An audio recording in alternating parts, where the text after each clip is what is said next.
এখানে কি দেখলাম? এখানে গুলি, সাউন্ড গ্রেনেড, পুলিশ এই স্বৈরাচারের মতো আচরণ। কি ভাই, আমরা স্বাধীনতাই না কি করছি? এই দেশটাকে আমরা কি করছি?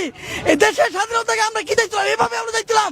তাহলে তো ভাই স্বৈরাচারী ভালো ছিল, শেখ হাসিনা তো খারাপ ছিল না, এরকম তো করে নাই। তাহলে তো ভাই স্বৈরাচারী ভালো ছিল, শেখ হাসিনা তো খারাপ ছিল না, এরকম তো করে নাই। সরকার পাল্টিয়া এই দুর্নীতি বেশি হয়েছে। শেখ হাসিনা ছিল খুব ভালো ছিল, সাধারণ মানুষের জন্য শেখ হাসিনা ভালো। শেখ হাসিনাকে পুনরায় আবার ক্ষমতায় দেখতে চাচ্ছে? অবশ্যই দেখতে চাই। কেন তাকে দেখতে চান?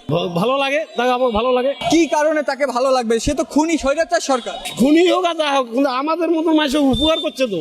10 বছর পরে, 20 বছর পরে, 50 বছর পরে আবার আসবে। বাংলাদেশের পাবলিক তো না খাওয়া যখন মরবে তাক তো নিয়ে আসা নাকবে, কোনো বুদ্ধি নেই।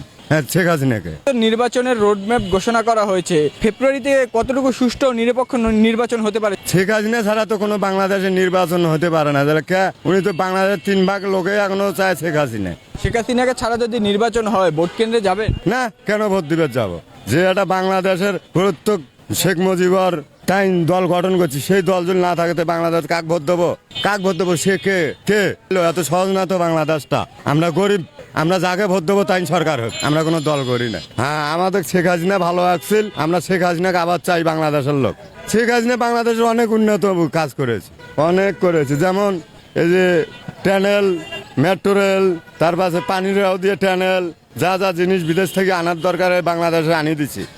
এখন শুধু বাংলাদেশটা আমি বলতে, শেখ হাসিনা যেটা 16 বছরে কাজ করছে, এটা আমি মূর্খ লোক হিসাবে বললাম। আর 50 বছরে কোনো সরকার কাছে এই কাজ করতে পারবে না। এই 1 বছরে তো কোনো কাজ আমরা দেখিনি, খালি দেখি এখন চুরি সাজ। এই গরিবগুলো মরুক। 5ই আগস্টের পর থেকেই 1 বছরে বাংলাদেশের কি কোনো পরিবর্তন দেখতে পেয়েছেন? না, কোনো পরিবর্তন দেখতে পাই নেই। আরো খারাপ অবস্থা দেখতেছি বাংলাদেশে এমন হয়ে গেছে শেখ হাসিনা সরকার পলানের পর। শেখ হাসিনার ব্যর্থতার সফলতা হে ব্যর্থতা কই? হে যদি ব্যর্থতা এত বড় বড় কালপেট ব্রিজ করত তো।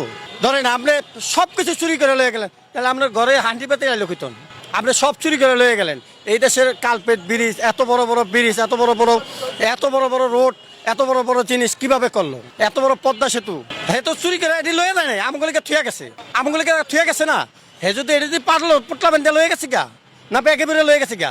এত উন্নয়নের পরে এই দেশে অভাবই ছাড়ে না। হে কি দেশে তো লয়ে গেছে, সবই চুরি করছে। আমরা দলব সবাই চুরি করে লয়ে গেছে। তখন তোরা চুরি না করে আমাকে মুক্তি দে। তোরা চুরি না করে আছে, হে চুরি করে সব লয়ে গেছে গা। এখন চুরি তো তোরা করছে, আমার মুক্তি দে। আমি এত বড়টা গাড়ি চালাই 8 দিন ধরে আমার গাড়িতে একটা টিপ হয় না। আমার ফ্যামিলি কিভাবে চলে? তো এরকম তো কোনো সময় হয় নাই। নির্বাচন তো সরকার নাই, যার মোল্লা হেই যা মোল্লা তাই করে, লুটতারাজ করে লয়ে যেতেছে। আপনি যাই দেখেন, যে কোনো আমার মুখের কথা না, জায়গায় জায়গায় যায় দেন পরিস্থিতি কি। এই জায়গার ভিতরে আমি রাত 2টা বাজে গাড়ি লয়ে গেলাম, আমার এই জায়গার তো আমার বড় গাড়ির ভিতরে ছিনতাইকারী উঠে বয়ে গেল। শেখ হাসিনা ইলিশ ভারতে পাঠাইলে তাও আমরা কিনে খেতে পারতাম 700 টাকা, 600 টাকা, 500 টাকা কেজি। এখন তো তাও পাওয়া যাচ্ছে না। এখন তো ছোট ছোট ইলিশও যদি কিনবে যান 1200 টাকা কেজি, ওইটাকে পাবো কই আমরা? এখনো তো ওই ভারতেই যাচ্ছে। আগে শেখ হাসিনা বলতো ভারতের দালাল, এখন তো ইলিশে যাইতেছে ভারতে। তাহলে এখন বাকি থাকলো কেরা? এখন তো দেখি সবাই দালাল।